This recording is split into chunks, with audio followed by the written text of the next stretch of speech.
सरस्वती नदी को पुनर्जीवित करने के लिए हरियाणा सरकार का क्या रोड मैप है, क्या बजट रखा गया है, क्या आगे की रणनीति है, किस तरह सरस्वती नदी को जनता तक उसके जो प्रमाण है वो पहुंचाने के लिए हरियाणा सरकार जो है क्या कर रही है, इसी पर जानकारी के लिए आज हमारे साथ हरियाणा सरस्वती धरोहर विकास बोर्ड के डिप्टी चेयरमैन धूमन सिंह है। सर, आपका पीडीसी में स्वागत है। और ये बताएं कि सरस्वती नदी जो है उसको पुनर्जीवित करने के लिए अब क्या प्रमाण है या क्या रोड मैप है? देखिए, सबसे पहली बात तो मैं माननीय मुख्यमंत्री जी मनोहर लाल जी का आभार प्रकट करता हूँ कि उन्होंने सरस्वती हेरिटेज बोर्ड को एस्टेब्लिश किया सरस्वती को रिवाइव करने के लिए। और ये मैं अगर जहाँ तक मेरी जानकारी है, पूरे वर्ल्ड में कोई ऐसा पहला प्रोजेक्ट है कि किसी पुरानी नदी को दोबारा से रिवाइव करना पड़ रहा है। और ये वैदिक काल से देखें, साइंटिफिक तरीके से देखें तो माँ सरस्वती यहाँ से बहती रही है, जिसकी वजह से ये क्षेत्र जो है पूरा हरा भरा रहा है। ऐसा हमारा वेदों में, ऋग्वेद में, सामवेद, सभी वेदों में ऐसा लिखा हुआ है कि माँ सरस्वती की वजह से इस क्षेत्र में हरा भरा क्षेत्र रहा है। और इसको लेकर जो हमारी आगे योजनाएं हैं, बहुत अच्छी अच्छी योजनाएं हैं। अभी तक हम जो हमारी पहली योजना के अनुसार एक डैम हम आदि बद्री में प्रपोज कर रहे हैं, क्योंकि आदि बंदरपुर से जब सरस्वती निकलती है तो वो रास्ता सारा सोम नदी से होते हुए आदि बद्री से चलता है। सोम नदी भी सरस्वती की ही ट्रिब्यूटरी है, उसकी शाखा है। वहाँ पर हम एक डैम प्रपोज्ड है, एक डैम बनाएंगे। उसके थोड़ा आगे चल के एक बैराज बनाएंगे ताकि पानी वहां पर बरसात के दिनों में रोका जाए। और उसके आगे चल के फिर एक बहुत बड़ा 350 एकड़ में, 350 एकड़ से भी ज्यादा ही है थोड़ा सा, उसमें एक रिजर्वायर बनाने की हमारी योजना चल रही है। तो इस योजना में करीब करीब सरकार ने 388 करोड़ रुपया हमें एडमिनिस्ट्रेटिव अप्रूवल दी है। और सरकार ने इस प्रोजेक्ट के लिए जितना भी चाहे, सरकार को लगता है, कहीं बोर्ड को लगता है या किसी भी एजेंसी को लगता है जो सरस्वती को रिवाइव करने में काम आ सकता है, तो सरकार उसके लिए तैयार है। अभी 2-3 दिन पहले ही माननीय मुख्यमंत्री जी ने हमारी गवर्निंग बॉडी की बैठक ली थी। उसमें उन्होंने यही उद्देश्य दिखाया कि हमारा टारगेट सरस्वती को रिवाइव करना है। सबसे बड़ा उसमें प्लस पॉइंट इस क्षेत्र के लिए जो होगा, किसानों को बहुत बड़ा फायदा होगा, क्योंकि ये जितना भी क्षेत्र कुरुक्षेत्र यमुनानगर का है, ये सारा का सारा डार्क जोन में है। डार्क जोन की वजह से किसानों को नए ट्यूबवेल कनेक्शन नहीं मिलते, पानी की बहुत बड़ी समस्या है, खेतों के इरिगेशन के लिए बहुत बड़ी समस्या है। उन सारी समस्याओं को ध्यान में रखते हुए सरस्वती का रिवाइव होना बहुत जरूरी है। और सरकार हर तरह से अपनी तरफ से भरपूर कोशिश कर रही है, ऐसा अभी तक। सर, क्या प्रमाण है कि जो सरस्वती जो नदी है अभी भी जो बह रही है, उसके कोई प्रमाण मिले हों या आपकी कोई रिसर्च रही? देखिए, हमारी जितनी भी नेशनल एजेंसी हैं, चाहे ONGC है, CWC है, CSMR है, ये आप देख रहे हैं, ये सैटेलाइट के दिया हुआ नक्शा है। इस नक्शे से आप देख रहे हैं ये सारी सरस्वती ऊपर हिमाचल से आती हुई, यहाँ से हरियाणा थोड़ा सा पार्ट कुछ पंजाब का है, फिर राजस्थान है, फिर गुजरात से होती है, और फिर ये सारे रण ऑफ कच्छ में गिर जाती है। ऐसे सबूत आज भी ये सैटेलाइट से लिया गया चित्र है। धरती के नीचे आज भी सरस्वती बह रही है। उसको प्रूव करने के लिए भी ONGC ने 10 सबमर्सिबल यहाँ पर लगाए हैं, जिनको ट्यूबवेल हमारे, उन ट्यूबवेलों में करीब अगर मैं 3 ट्यूबवेल की बात करूं, जैसे मांगना का ट्यूबवेल है पेहवा में, एक ईसरगढ़ में ट्यूबवेल है, एक ऊंचा चांदना में ट्यूबवेल है, करीब 1500 फुट गहरे हैं। वहां से जो पानी आता है ऊपर, वो पानी की क्वालिटी जो है वो एक तरह से ऐसे लगती है कि जैसे कि कोई हम दवाई पी रहे हैं, यानी कि इतना अच्छा पानी वो है। हमने टेस्टिंग के लिए अभी दिल्ली में कोई लैब है, उसके पास हमने भेजा है, गवर्नमेंट की भी एजेंसी उसके ऊपर लगी हुई है। और फिर हमारा ये योजना है कि हम उस पानी को बोटलिंग करें, लोगों को पिलाएं, क्योंकि ऐसा हो सकता है कि उसमें कुछ ऐसे इंग्रेडिएंट्स हों जो विभिन्न, तो आजकल की जो कोरोना जैसी जो महामारी चल रही है, उनको मारने में भी वो कामयाब हों। ऐसी हमारी एक बोटलिंग बनाने की भी एक योजना चल रही है। तो भविष्य में सर, इसके अलावा जैसे आपने डैम का जिक्र किया, उसके अलावा भी कुछ और भी डैम बनाए जाएंगे जिससे कि है जो बारिश का पानी जो है वो स्टोर किया जा सके, और जो डार्क जोन वाली आपने बात की वो उससे फायदा हो सके? देखिए, डैम तो एक ही बनेगा, लेकिन हम रिजर्वायर बनाने की योजना है।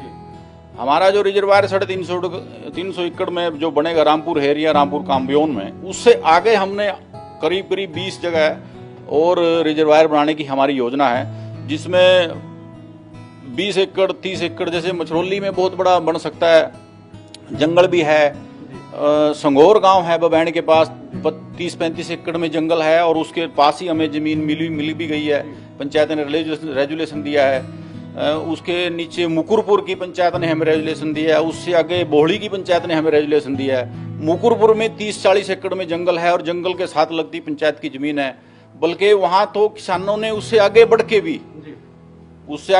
भी किसानों ने अपनी जमीन देने के लिए तैयार है कि आप यहाँ पर रिजर्वायर बनाइए, ताकि यहाँ पर बरसात का पानी जो खेतों को नुकसान करता है वो स्टोर हो।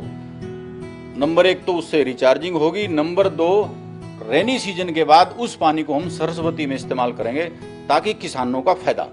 सर देखा गया जैसे जीटी रोड बेल्ट जो है उसमें जितनी भी इंडस्ट्रीज हैं उनका जो प्रदूषित जो जल है वो इसमें बहाव जो है इस तरफ कर दिया जाता है, प्रदूषण इससे फैलता। तो एसटीपी लगाए जाने के भी कोई प्रावधान या कितने लगेंगे, कहाँ कहाँ लगेंगे?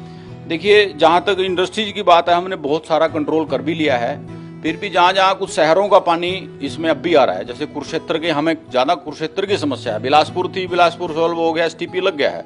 अभी माननीय मुख्यमंत्री जी ने गवर्निंग बॉडी में आदेश दिया है कि जो भी जगह ऐसी हैं जहाँ पानी आ रहा है गलत गंदा पानी आ रहा है, वहाँ पर एसटीपी जो है वो लगा दिए जाएं, ताकि ये गंदे पानी को सरस्वती में आने से रोका जाए। और हमने लोगों से आग्रह भी किया है, आप जैसे भाइयों से भी हम आपके माध्यम से भी आग्रह करते हैं कि सरस्वती को अपनी माँ समझें, उसमें गंदा पानी ना डालें। उसकी बहुत सी व्यवस्थाएं हो सकती हैं, जैसे कि कई गाँव में हमने खानपुर गाँव है, खानपुर कोलियाँ, उसका पानी बहुत अच्छा था। और शाहबाद से एक बेंथम नाला है जो बराड़ा रोड से होते हुए शाहबाद को क्रॉस करते आगे सरस्वती में गिरता है। उस बेंथम नाला के हम जितना पानी था हमने 5 पॉन्ड सिस्टम बनाया खानपुर गांव में, खानपुर कोलियां गांव में। बहुत सारा पानी उसमें साफ करके आगे ले जाते हैं।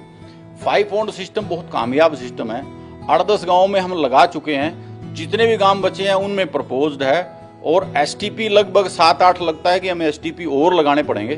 तो ऐसी पूरी योजना सरकार की चल रही है। पॉन्ड अथॉरिटी हमारे साथ है। अभी तक मैं अगर ये बात कहूँ कि पूरे देश में पॉन्ड अथॉरिटी कहीं किसी प्रदेश में नहीं है। और ये माननीय मुख्यमंत्री जी का विजन है कि हरियाणा के ग्रामीण क्षेत्र को सबसे बड़ा फायदा अगर होगा तो पॉन्ड अथॉरिटी करेगी, क्योंकि बड़े बड़े पॉन्ड बनाए जाएंगे, वो एक रिजर्वायर का भी काम करेंगे, गंदगी से भी रोकेंगे। अभी क्योड़क में बहुत बड़ा रिजर्वायर बन रहा है, एक तरह से पॉन्ड अथॉरिटी बना रही है। पाटा गांव में हम खुद देख के आए, हमारे वहाँ पर मंदिर हैं, तो वहाँ पर देख बहुत बड़ा एक क्षेत्र है, क्योंकि ये जो 48 कोस की भूमि कुरुक्षेत्र की है, जिस 48 कोस की भूमि पर राजा कुरु ने धर्म की अष्टांग अंग की खेती करने की योजना बनाई थी, योजना उन्होंने खेती की भी, वो सारा का सारा सरस्वती से सराबोर क्षेत्र था। आज उस क्षेत्र को दोबारा से हम इसी परिस्थिति में लेकर आना चाहते हैं, ऐसी सरकार की योजना है। सर जैसे आपने जिक्र किया कि सरस्वती नदी के किनारे जहाँ प्रमाण मिले वहाँ जो कई ऐसे गांव हैं जहाँ उनकी ज़मीन भी है और साथ में जंगल भी, तो आने वाले समय में टूरिज्म को भी बढ़ावा मिल सकता है। बिल्कुल, बहुत अच्छी बात आपने पूछी, क्योंकि अभी तक इस टूरिज्म वाले एंगल से कभी किसी ने सोचा नहीं था, लेकिन हम एक पीपली प्रोजेक्ट लेकर बल्कि आ रहे हैं। वो अभी उसके बारे में डिटेल में आपको बाद में बताऊंगा, अभी हमारा एडमिनिस्ट्रेटिव अप्रूवल के उसमें है। और जहाँ तक मैं टूरिज्म की बात करूँ, जितने भी ये हमारा शुरू से ही हमारी ये प्लानिंग है कि इनमें वोटिंग भी हम करवा सकते हैं, ग्रामीण क्षेत्र का आदमी भी बाहर जाए घूमने के लिए आए। दूसरा एक हम प्लांटेशन उन सभी रिजर्वायर पे करेंगे। आप अगर ध्यान में करें तो एक पौधा है साल, बहुत बुजुर्ग पहले लगाते थे, अब बहुत कम है, लेकिन हमारे लिए सौभाग्य है कि जो यमुनानगर का हमारा जंगल है छछरौली का, उसमें साल बहुत याद पाया जाता है। तो साल के पौधे की प्रकृति ये है, अगर आप उसको रिजर्वायर पे लगा देंगे, ये मैंने शोध किया इसमें, नर्मदा नदी जो गुजरात और मध्य प्रदेश से बहती है, साल का पौधे की ये प्रकृति क्या है कि वो वातावरण से पानी खींचता है और जड़ों के माध्यम से नीचे छोड़ता है। जैसे सफेदे की प्रवृत्ति अलग है कि वो नीचे जो ग्राउंड वाटर है वो ज्यादा इस्तेमाल करता है, लेकिन साल का जो पौधा है वो वातावरण से पानी लेके नीचे छोड़ता है। अगर बहुत ज्यादा साल के पौधे प्लांट हो जाएं तो रिजर्वेयर को कभी भी सूखा रहने नहीं देंगे, नदी को भी सूखा नहीं रहने देंगे। ऐसी हमारी एक योजना चल रही है और मुझे लगता है कि हम उसमें कामयाब होंगे। सर ये आपके पीछे कुछ स्टोन्स और कुछ सीपियां हैं, तो ये भी क्या प्रमाणित करती हैं कि ये सरस्वती नदी से जो प्रमाण के तौर पे इसको जोड़ा जा सकता है? बिल्कुल बिल्कुल। देखिए सीपियां बहुत प्राचीन है, इनकी एज हमारे पास डिफाइंड है। अगर आप मैं आपको बात करूं, वो ईंट अगर आप देखेंगे, ये पेवा तीर्थ में हमें मिली थी। पेवा के तीर्थ में जब खुदाई हुई पुल बनाने के लिए, तो वहां से ये ईंट मिली। और ऐसा देखने में आता है कि ये ईंट हड़प्पा कालीन जो दौर की जो ईंटें मिली थी उनसे मिलती जुलती है, यानी कि ये सारी की सारी संस्कृति एक दूसरे से लिंक्ड थी।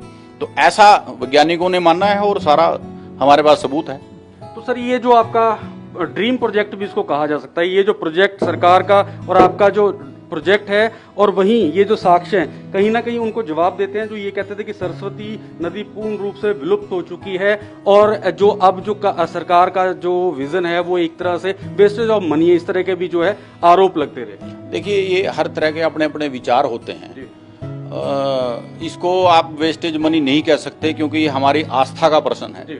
आस्था के लिए इंसान कुछ भी कर सकता है। हमारी आस्था है कि माँ सरस्वती यहाँ पर बहती थी, ऋग्वेद में इसका वर्णन है, साइंटिस्टों ने बोला है, तो इससे बड़ा और सबूत क्या चाहिए। जो लोग ऐसा बोलते हैं उनको ऐसा, मैं तो यही कह सकता हूँ, ऐसा नहीं बोलना चाहिए, क्योंकि ये हमारी आस्था का प्रश्न है, हमारे धर्म से जुड़ा हुआ प्रश्न है। और वैसे भी ये रूटीन में बोलते ही हैं कि भाई उसने तो माँ सरस्वती को उस टाइम याद कर लिया होगा, हो सकता है उसके कंठ में माँ सरस्वती विराजमान हो। तो बहुत सारी ऐसी बातें हैं जिनको ध्यान में रखकर सरस्वती हेरिटेज बोर्ड अपनी तरफ से कार्य कर रहा है, और कोशिश करेंगे आप सभी के सहयोग से हम इस प्रोजेक्ट में कामयाब होंगे। शुक्रिया। तो ये थे सरस्वती हेरिटेज बोर्ड के डिप्टी चेयरमैन धूमन सिंह, जिनका साफ तौर पे ये कहना है कि जो प्रोजेक्ट के आने से जो कुरुक्षेत्र और यमुनानगर के जो कई इलाका जहां डार्क जोन है उसको जो है खत्म किया जा सकता है। कैमरामैन धनंजय के साथ मैं अभिषेक तक्षक, पीटीसी न्यूज पंचकुला।